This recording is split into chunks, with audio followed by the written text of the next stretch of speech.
हया कहती है मुर्तसिम को कि किसी चीज की जरूरत तो नहीं। तुम्हें किसी चीज की जरूरत तो नहीं। थूकती नहीं मैं तुम्हारे मुंह पे। तुम्हें किसी चीज की जरूरत तो नहीं।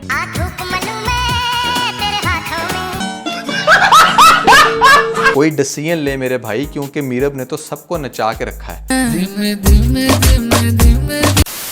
बहुत दुनिया को टेंशन लगी थी इस बात की कि मीरब ने कपड़े कैसे चेंज कर लिए। नुमान भाई ये तो आपने बताया ही नहीं, इसलिए नहीं बताया था क्योंकि मुझे पता था इस ड्रामे के अंदर कोई भी अनहोनी हो सकती है। यहाँ पर मीरब ने आधी रात को फोन किया अपनी दोस्त को कि ऐसे में मुझे कपड़े भी चाहिए साथ में पैसे भी। तो पता नहीं ये कौन सी कोरियर की सर्विस थी जो उड़न खटोले पे उसी टाइम आ जाती है मीरब के कपड़े और साथ में पैसे लेकर।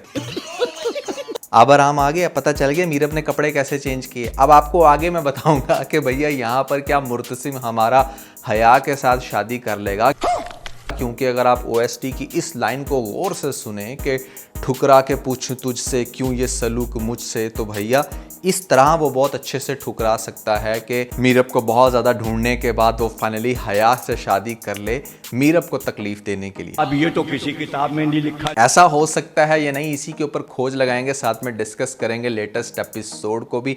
तो काफ़ी इंटरेस्टिंग होगी आज की video and this video is sponsored by PK लक्सेस। अगर आप भी अपने घर में दुनिया के बेहतरीन लग्जरी होम डेकोर आइटम्स को सजाना चाहते हैं तो नीचे डिस्क्रिप्शन में आपको लिंक मिल जाएगा।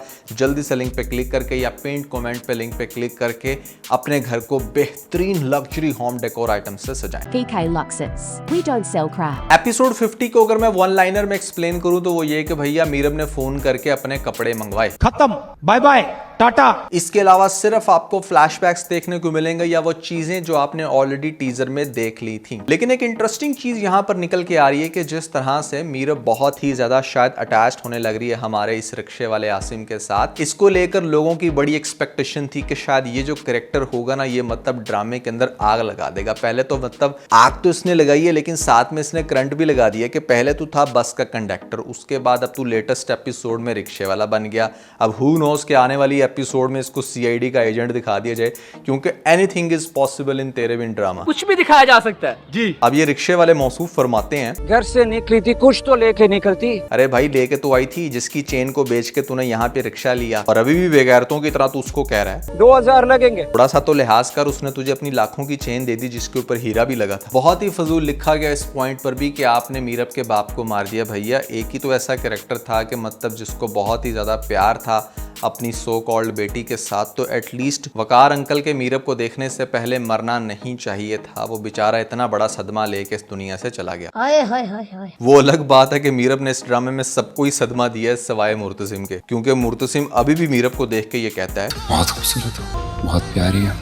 अल्लाह माफ करे, बहुत मनुष्य लग रहे हो, मत करो, रहने दो। आप लोगों ने गौर किया मीरब के सारे इंपॉर्टेंट सीन्स को कट करके यहाँ पर सारी इमेजिनेशंस में उसको दिखाया जा रहा है और ये सारे वॉइस ओवर्स रिकॉर्ड करके दिखाए गए हैं आपको, ताकि स्टोरी को किसी तरीके से मतलब मैच करके दिखा दिया जाए कि हाँ मीरब अब ये सोच रही है कि उसको बहुत पछतावा हो रहा है, मुर्तसिम को भी छोड़कर आ गई बेचारी, उसको नहीं ये करना चाहिए था। लेकिन लेटेस्ट एपिसोड के अंदर ही एक सीन को अगर आप थोड़ा सा गौर से देखें तो पता चलता है कि ये सीन उसी टाइम का शूट हुआ था जहां पर इनको ख्याल नहीं होगा कि भैया इनको चेंज करना पड़ेगा। मजबूर किया गया है उसे कि वो यहाँ से चली जाए। जी बिल्कुल सही कहा मुर्तसिम ने, वो किसी के फोर्स करने पे गई थी और वो फोर्स किसने किया था? हया ने। और हया का फोर्स करने वाला सीन इन लोगों ने दिखाया ही नहीं। तुम्हारी शक्ल को तरसे, तुमसे माफी मांगने को तरसे, चली जाओ, उसकी जिंदगी से गायब हो जाओ। और ये भी तो बात सोचने वाली है कि ये जो अंगूठी पहले हया के पास थी बाद में मिली मुर्तसिम को, तो ये हया के पास पहले कैसे आ गई? ऑब्वियसली जिस टाइम वो घर छोड़ के जा रही थी उसने अंगूठी उतार के फेंकी।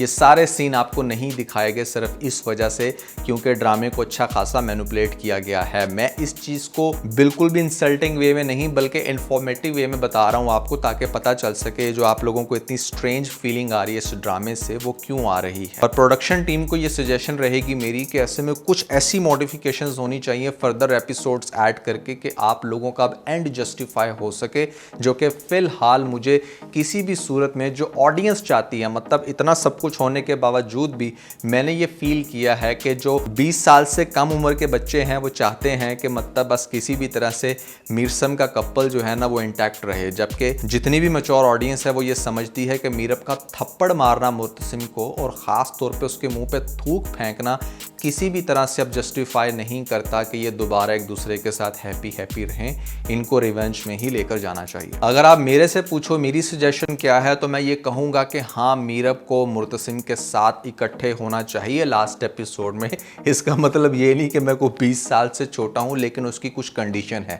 मीरब जो है वो मुर्तसिम के पाँव पकड़कर माफ़ी मांगे और वो ये कहे कि मुझसे बहुत बड़ी गलती होगी, मुझे ऐसा नहीं करना चाहिए था। अब यहाँ पर फेमिनिस्ट कहेंगे कि भैया पाँव क्यों पकड़े, तुम लड़की को पाँव क्यों पकड़वा रहे हो लड़के के, जब वो थूक फेंक सकती है तो मेरे ख्याल से पाँव पकड़ना उससे साफ सुथरा काम है। बात तो सही है।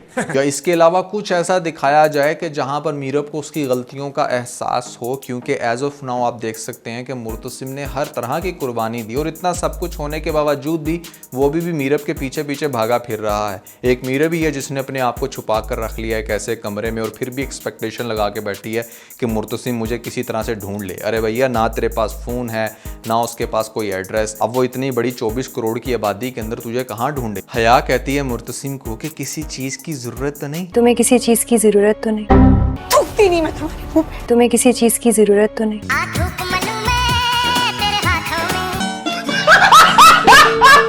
और मुर्तसिम आगे से कहेगा आ थूक मलूम है तेरे हाथों में।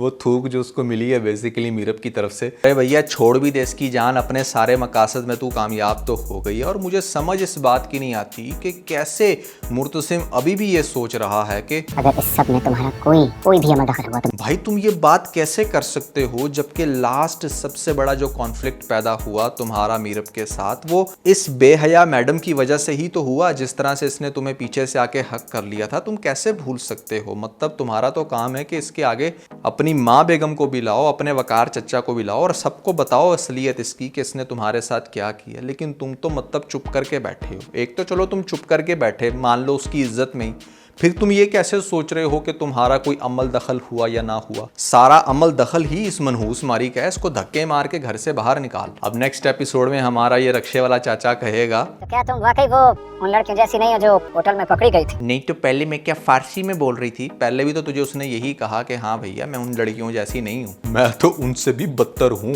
वो तो फिर किसी का घर बसाती हैं, भले किसी होटल में ही, मैं तो मतलब घर बसा ही नहीं पाती। उनकी शक्ल देख के तो फिर किसी को तरस आ सकता है, मेरी शक्ल पे तो लानत पड़ी हुई है। मुझे तो जो जानता है उसका दिल करता है कि मुझे देखते साथ ही गोली मार दे। बनवर चचा भी घर में बहुत बोर हो रहे हैं, वो आज फिर से अपडेट लेने आए हैं मुर्तसिम से कि भैया मिल तो जाएगी ना वो। नहीं।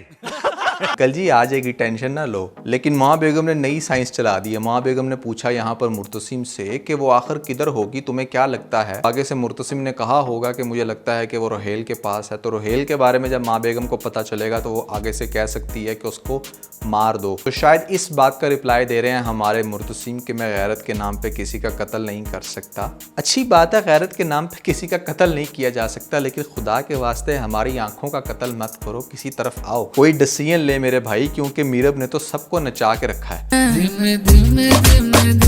जरा सी लड़की ने सबको नचा के रख दिया है।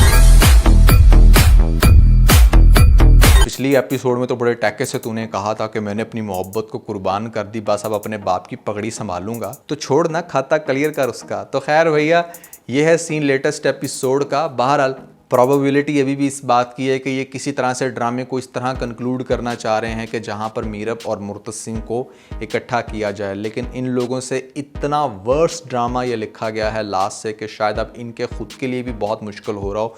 ऊपर से ये जो की गई अमेंडमेंट है ये शायद इनको काफ़ी इरिटेट कर रही होगी। मेरी वैसे एक बड़ी ऑनेस्ट सजेशन है यहाँ पर कि अगर आप परसेंटेज निकालो, प्रोबेबिलिटी निकालो, तो आपको पता चलेगी ये बात कि अगर आप इस ड्रामे का एंड रिवेंज की तरफ लेके जाते हो तो ऑडियंस को सम सेटिस्फेक्शन होगी। यस, 30% ऑडियंस बहुत ही ज़्यादा हर्ट होगी कि ये सारा टोपी ड्रामा फिर हुआ क्यों, लेकिन एटलीस्ट आप ये कह सकते हो कि ड्रामा सेटिस्फैक्ट्री पेज के ऊपर एंड होगा। लेकिन मीरब और मुर्तसिम का एंड अगर आप बिना किसी लॉजिक के उनको फिर से मिला देते हो तो भैया उसके ऊपर आपको क्रिटिसिज्म सुनना पड़ेगा। तो दोस्तों, अगर आप लोगों ने हमारा लेटेस्ट रिव्यू नहीं देखा तो ऊपर आपको लिंक मिल जाएगा, जल्दी से लिंक पर क्लिक करके वीडियो देख के अपना फीडबैक मुझे ज़रूर दीजिएगा।